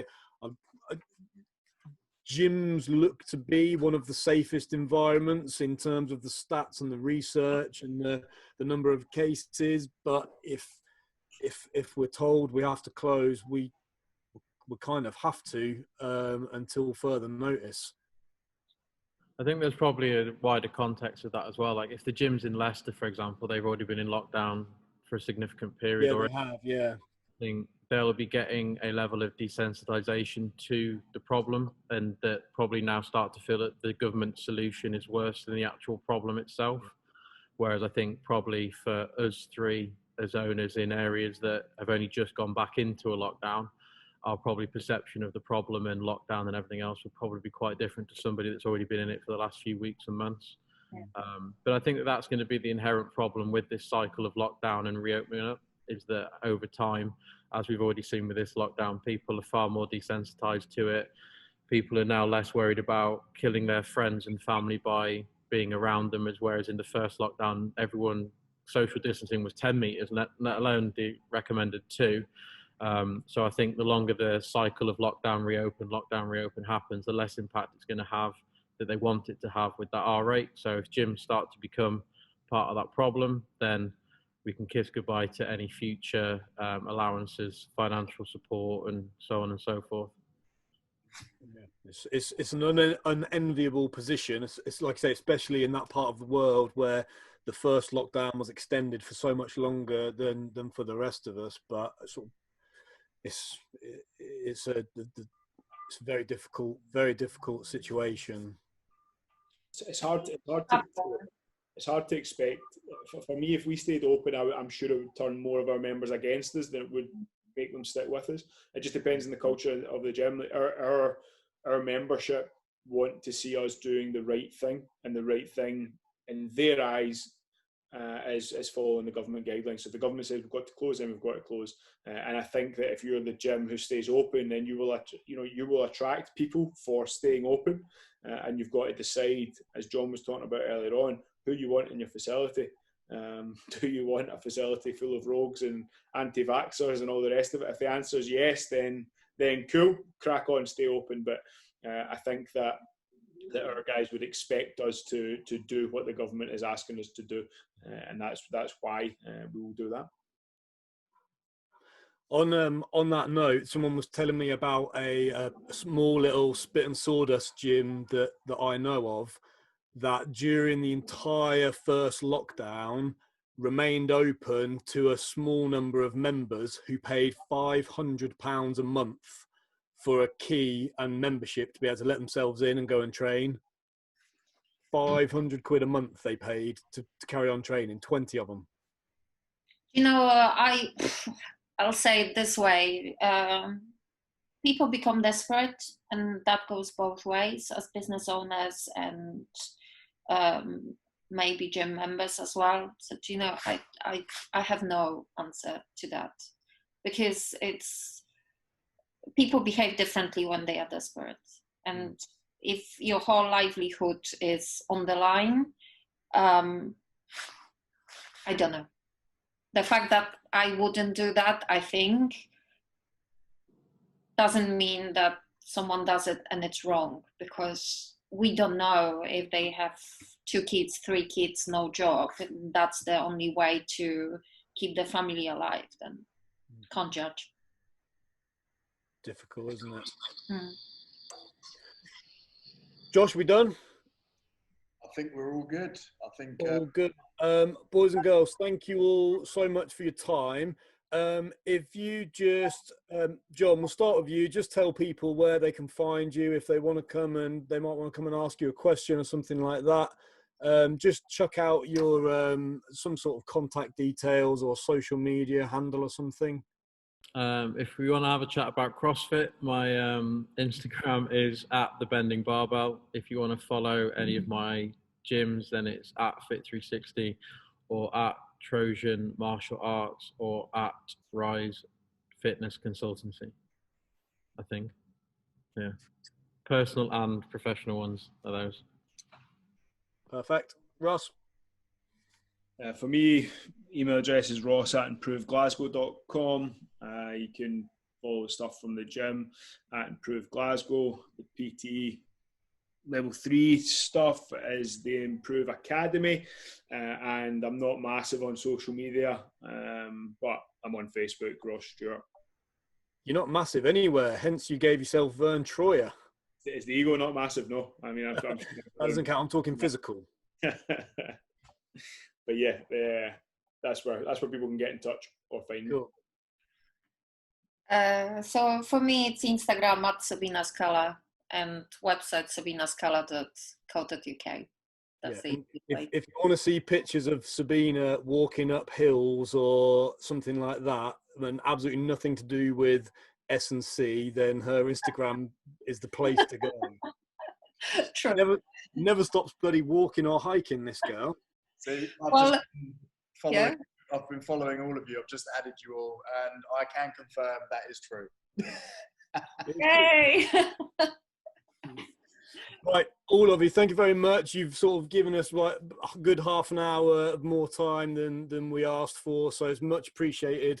Some absolute gold dust in there in terms of useful information. It's really interesting as well to hear you all reflect on stuff and to talk about like the things in such a self-critical way that I think will be very, very productive for a personal trainer or gym owner to listen to. So thank you all very much, and fingers crossed that this is a short, sharp second lockdown and you all get back up and running, full guns blazing very soon.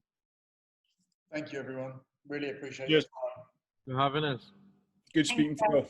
See you later. See you all soon. Thanks for joining us for today's show. Don't forget to check back weekly for new episodes. If you want to join the UK's largest Facebook group for personal trainers, just search for UK PTs.